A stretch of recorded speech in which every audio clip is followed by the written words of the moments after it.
ನಮಸ್ಕಾರ. ನಾನು ಮಹೇಶ್ ಜೋಗಿ, LK memorial ಹಿರಿಯ ಪ್ರಾಥಮಿಕ ಶಾಲೆಯ ಆಡಳಿತಾಧಿಕಾರಿ. ಕಳೆದ ಬಾರಿ 2025ರಲ್ಲಿ ಶ್ರೀ ಬನಶಂಕರಿ ಜಾತ್ರಾ ಮಹೋತ್ಸವದ ನಿಮಿತ್ತ ಜ್ಞಾನದೀಪ ಗ್ರಾಮೀಣಾಭಿವೃದ್ಧಿ ಶಿಕ್ಷಣ ಸಂಸ್ಥೆಯವರು ಹಮ್ಮಿಕೊಂಡಿರುವಂತಹ ರಸಪ್ರಶ್ನೆ ಕಾರ್ಯಕ್ರಮದಲ್ಲಿ ನಮ್ಮ ಶಾಲೆಯ ವಿದ್ಯಾರ್ಥಿಗಳು ಭಾಗವಹಿಸಿದ್ದರು.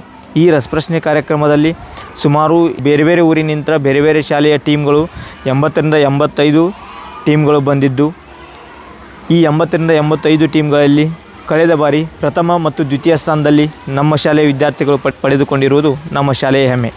ಹಾಗೆಯೇ ಈ ಬಾರಿಯೂ ಕೂಡ ಜನವರಿ 31, 2026ರ ಈ ಬನಶಂಕರಿ ಜಾತ್ರಾ ಮಹೋತ್ಸವದ ನಿಮಿತ್ತವಾಗಿ ಈ ಬಾರಿಯೂ ಕೂಡ ಜ್ಞಾನದೀಪ ಗ್ರಾಮೀಣಾಭಿವೃದ್ಧಿ ಶಿಕ್ಷಣ ಸಂಸ್ಥೆ ಇದರ ಅಡಿಯಲ್ಲಿ ಈ ಬಾರಿಯೂ ಕೂಡ ರಸಪ್ರಶ್ನೆ ಕಾರ್ಯಕ್ರಮಗಳು ನಡೆಯುತ್ತಿದ್ದು, ಎಲ್ಲ ಶಾಲೆಯವರು ಹೆಚ್ಚಿನ ಸಂಖ್ಯೆಯಲ್ಲಿ ಭಾಗವಹಿಸಿ ಈ ಕಾರ್ಯಕ್ರಮವನ್ನು ಯಶಸ್ವಿ ಮಾಡಬೇಕೆಂದು ವಿನಂತಿ. ಹಾಗೆಯೇ ಜ್ಞಾನದೀಪ ಶಿಕ್ಷಣ ಸಂಸ್ಥೆಯವರು ಗ್ರಾಮೀಣ ಭಾಗದಲ್ಲಿ ಈ ರೀತಿಯಾದ ಕಾರ್ಯಕ್ರಮಗಳನ್ನು ನಡೆಸುತ್ತಿರುವುದು ನಮ್ಮ ಗ್ರಾಮೀಣ ಭಾಗದ ವಿದ್ಯಾರ್ಥಿಗಳಿಗೆ ಒಂದು ರೀತಿ ಸ್ಪರ್ಧಾ ಮನೋಭಾವನೆಯನ್ನು ಬೆಳೆಸಲು ಅತ್ಯಂತ ಸಹಾಯಕಾರಿಯಾಗಿದೆ ಅಂತ ಹೇಳ್ತಾ, ಈ ಸಂಸ್ಥೆ ಇದೇ ರೀತಿ ಬೆಳೀಲಿ ಅಂತ ಹೇಳ್ತಾ ನಾನು ಒಂದೆರಡು ಮಾತು ನಮಸ್ತೆ.